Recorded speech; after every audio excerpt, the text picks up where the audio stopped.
guys, welcome to our channel. और आज हम लेके आए हैं this video will change your thinking towards शिर्क एंड शिर्क जो हमें पता है किस तरीके से बोला था, लाइक आप कैसे तो पाप बोला जाता है वैसा चीज़ हो गया। एंड लाइक कुछ भी गलत काम करो तो उसको बोला जाता है। एंड बहुत सारे लाइक मैंने एक लिस्ट देखी हुई है कि किस तरीके से मुस्लिम बताते हैं कि लाइक ये चीज़ें हैं जो शिर्क हैं, और अगर आप ये करते हो तो काइंड ऑफ मतलब वो कह सकते हैं ना कि लाइक आप अल्लाह के प्यारे नहीं रहते हैं, तो वो चीज़ें बताई गई हैं। सो अब देखते हैं इसमें ऐसा क्या अलग से बताया गया कि भाई आपकी थिंकिंग चेंज हो जाएगी, और या फिर मेरे ख्याल से कुछ नए शिर्कों को ऐड करेंगे या फिर कुछ हटाएंगे। सो देखते पर मुझे ऐसे लगता है हर इंसान की डिक्शनरी में जो वर्ड है ना पाप शिर्क, उसका अलग अलग डेफिनेशन है। किसी के लिए वो चीज़ बहुत ज़्यादा नॉर्मल हो सकती है, लेकिन दूसरे बंदे के लिए वो चीज़ नॉर्मल नहीं हो सकती है। तो बाकी लेकिन इस वीडियो में हम लोग को क्लियर हो जाएगा कि भगवान की ओर से, अल्लाह के अकॉर्डिंग की जो शिर्क है, पाप है, वो उसकी क्या डेफिनेशन है, मतलब क्या करना गुनाह है, क्या मतलब ऐसे आप नहीं कर सकते हो। तो वीडियो को देखकर ही पता लगेगा। तो देखते हैं वीडियो कैसे होने वाली है। वही देख लेते हैं कैसा होगा। तो आप भी देखो, हम भी देखते हैं। लेट्स अस्सलाम वालेकुम दोस्तों, मेरा नाम है असीम शफकत और आप देख रहे हैं हंसी टीवी।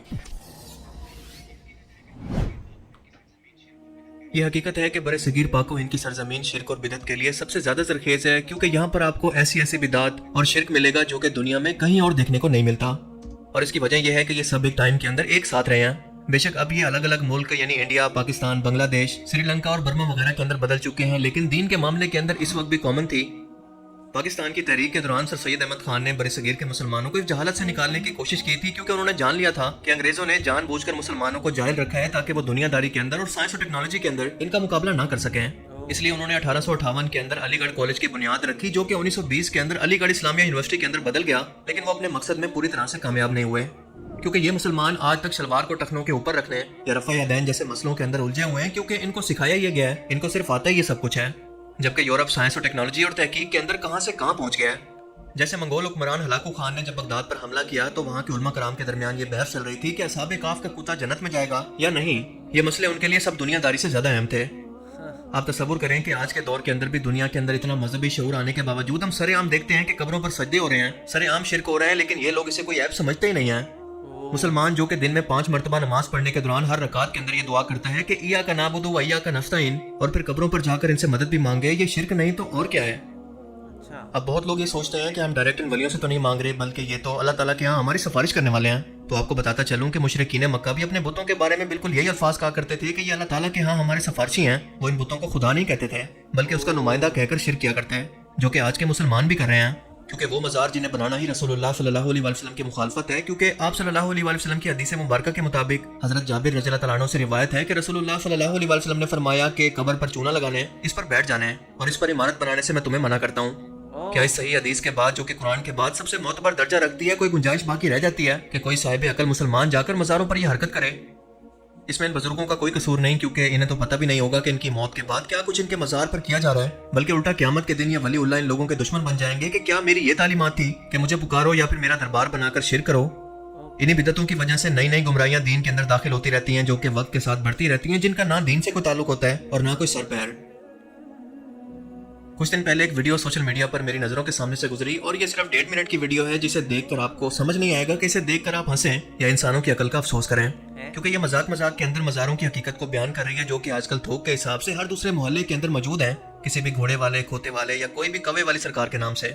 लेकिन असल में इन दरबारों के अंदर क्या कुछ दफन हो सकता है, आइए जानते हैं। वीडियो में देखा जा सकता है कि एक शख्स जो कि चोर या डाकू है, कहीं से पैसे लूटकर इसे बैग में भरकर एक वीरान सराह के अंदर कहीं पर सफर पर जा रहा है, और अचानक से यहाँ पर इसकी गाड़ी खराब हो जाती है। आसपास सिर्फ वीरान सराह है, लिहाजा मदद की कोई उम्मीद नहीं। सो एक ऊंची जगह पर चढ़कर वो इन पैसों को बचाने की सोचता है कि चलो अगर पुलिस के हाथों पकड़ा भी गया तो कुछ अरसा जेल के अंदर गुजारने के बाद यहाँ पर वापस आकर इस बैग को आसानी से निकालकर बाकी जिंदगी सुकून से गुजारूंगा। लिहाजा एक बेलचे से वो एक गड़ा खोदकर इस बैग को जमीन के अंदर दफन कर देता है, लेकिन इससे छोटी सी गलती ये हो जाती है कि वो निशानी के तौर पर एक बड़ा पत्थर और इसके पास छोटे छोटे पत्थरों को रख देता है, जो कि किसी कब्र की झलक देने लगते हैं। पुलिस इसका पीछा करते हुए इसे आकर पकड़ लेती है, और कई साल जेल के अंदर काट कर जब वो वापस आता है तो क्या देखता है कि जगह पर एक दरबार बन चुका है, ऊपर जाने के लिए सीढ़ियां मौजूद है और लोग इस कब्र पर दुआएं मांग रहे हैं।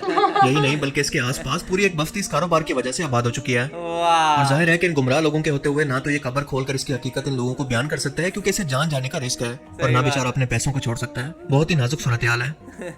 ये वीडियो आपको बहुत से सबक देने के लिए काफी है कि हम इंसान किसी भी चीज की हकीकत को जाने बगैर और समझे बगैर आंखें बंद करके अंधों की तरह इसके पीछे चल पड़ते हैं, बिल्कुल भेड़ों के रेवड़ की तरह। हालांकि कब्र में 3 सवालों के बाद यानी माल, जवानी और नमाज के बाद ये सवाल होगा कि तुमने खुद से दीन को पढ़कर समझने की कोशिश और हिदायत को हासिल क्यों ना किया। और ये बात मुनाफिक आलिम दीन छुपाते हैं कि कहीं लोग खुद से दीन को पढ़कर हकीकत को ना जान लें, बल्कि इसकी बजाय हमारी चौधराहट कायम रहे, बिल्कुल बनी इसराइल के उलमा की तरह। लोग सिर्फ एक दूसरे की देखा देखी सिर्फ यही कहते रहे हैं कि हमारे बड़े भी क्या करते थे और हम भी कर रहे हैं, क्यों कर रहे हैं हमें नहीं पता। इस वीडियो की तरह आप भी खुद सोच कर देखें कि क्या ज्यादातर लोग जो कि मशहूर हस्तियों के अलावा इन दरबारों पर जाते हैं जिनके बारे में इन्हें कुछ नहीं पता, बस इन्होंने सुन रखा है, क्या इनमें भी ऐसे ही कोई राज हकीकत के अंदर मौजूद नहीं होंगे? क्या ऐसे लोगों को इंसान कहना चाहिए जो कि अकल होने के बावजूद ना तो सोचते हैं और ना ही नसीहत हासिल करते हैं? अल्लाह फरमाता है कि मोमिन की निशानी यह भी है कि वो अल्लाह के अलावा किसी और को दुआ के लिए नहीं पुकारता, इबादत नहीं बल्कि दुआ, जिसका मतलब कि दुआ भी इबादत है और इबादत सिर्फ और सिर्फ अल्लाह की हो सकती है, क्योंकि हर बुत के पीछे कोई ना कोई शख्सियत होती है। मिसाल के तौर पर कौम नूह के भी 5 बड़े बुत थे, वोद, सवा, यऊक, यगूस और नसर। ये इस कौम के बुजुर्गों और वलियों के बुत थे, ना कि इनके खुदा के। और आज के दौर में गौतम बुद्ध, मसीह अलैहिस्सलाम और मरियम के मुजस्मे इस बात की वाज़ेह दलील है कि बुद्ध के पीछे कोई ना कोई शख्सियत होती है, और इन सब बुतों को कोई खुदा नहीं मानता बल्कि खुदा का बेटा या इसका मुकर्रब मानकर इसे सिफारिशें करवाते हैं, जिससे शिर्क का आगाज होता है। जैसे हिंदुओं के बुतों के पीछे भी इनका कोई ना कोई मजहबी किरदार है, जैसे कि गणेश, राम, गीता, हनुमान, सीता मैया, काली माता वगैरह। इन बुतों की शुरुआत कब्र और मजार परस्ती से होती है और फिर ये हस्तियां आहिस्ता आहिस्ता पैगंबर और फिर खुदा के रुतबे तक जा पहुंचती हैं। इन शख्सियात के बारे में इनका अकीदा होता है कि वो फौत होने के बाद भी जिंदा हैं और इनकी ताकत कई गुना तक बढ़ चुकी है।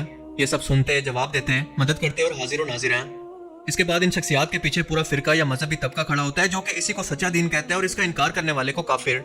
कोई भी पैगंबर जब इस शिर्क की तरफ तवज्जो दिलवाता है तो इस जमाने का मजहबी तबका इस तालीम का इनकार करता है, क्योंकि पैगंबर सदियों पुरानी रिवायत का इनकार कर रहे होते हैं और तौहीद की तरफ बुलाते हैं जो कि इनको हजम नहीं होता, लिहाजा ये लोग मुखालफत करने पर उतर आते हैं। आप जितने भी पैगंबरों और रसूलों की मिसाल ले लें, सबकी कौमों के अंदर आपको यही चीज कॉमन मिलेगी। मगर अल्लाह फरमाता है कि मैं चाहूं तो हर गुनाह को माफ कर दूं, लेकिन शिर्क को कभी माफ नहीं करूंगा। यह इकलौता ऐसा गुनाह है जिसकी कोई माफी नहीं। इसलिए अभी भी वक्त है कि हम अपनी आंखें खोलें और जानवर बनने की बजाय अकल और शऊर से और लॉजिक से सोचें, ताकि कल को क़यामत के दिन पछताना न पड़े। मुझे ऐसे लगा था कि इस वीडियो में ना ये बेसिकली बताया गया कि क्या क्या पाप नहीं करने चाहिए। मुझे लगा था कि इसमें ये आएगा कि आपको अपने पेरेंट्स की कभी इंसल्ट नहीं करनी चाहिए या फिर उनके साथ मिसबिहेव नहीं करना चाहिए, कुछ ऐसे चीज़ें, लेकिन इस पर यही बताया था बेसिकली बुत परिस्थिति को कहते हैं ना इम्पोर्टेंस दी रखी थी। तो इस पर मैं सीरियसली कुछ बोलना नहीं चाहूँगी। कुछ लोग मानते हैं, कुछ लोग नहीं मानते। जो मानते हैं वो भी ठीक है, जो नहीं मानते वो भी ठीक है, सब अपने अपना पर्सपेक्टिव है लोगों का। पर मैं अपना बात बताऊं तो मैं सीरियसली मुझे ऐसे लगता है कि भगवान की कोई शेप साइज कलर नहीं होता है, और जो ये पूजा होती है बेसिकली आइडल वगैरह की, वो गलत ही होती है देखा जाए तो, क्योंकि इसका कोई सेंस बनता नहीं है। और एक चीज़ इस पर वीडियो में बोली थी कि अगर आप ऐसे मतलब मूर्तियों को पूजोगे तो सबसे बड़ा पाप वही है। तो मेरा क्वेश्चन ये है कि अगर आप अपने पेरेंट्स के साथ मिसबिहेव कर रहे हो, उनको आप पाल रहे हो, पोस रहे हो, आपको उनको इतने बड़ा कर लिया और आप में लास्ट में उनको छोड़ रहे हो या फिर बदतमीजी कर रहे हो उनके साथ, या फिर उनको मार पीट रहे हो, खाने के लिए नहीं दे रहे हो, और दूसरी तरफ आप रेप कर रहे हो या फिर दूसरों के साथ जानवरों को मार रहे हो, पीट रहे हो, मतलब बहुत पाप कर रहे हो, और दूसरी तरफ बस आप भगवान से नमाज पढ़ रहे हो, ये करो, तो क्या आपको अल्लाह माफ कर देगा? मेरा बस यही क्वेश्चन है।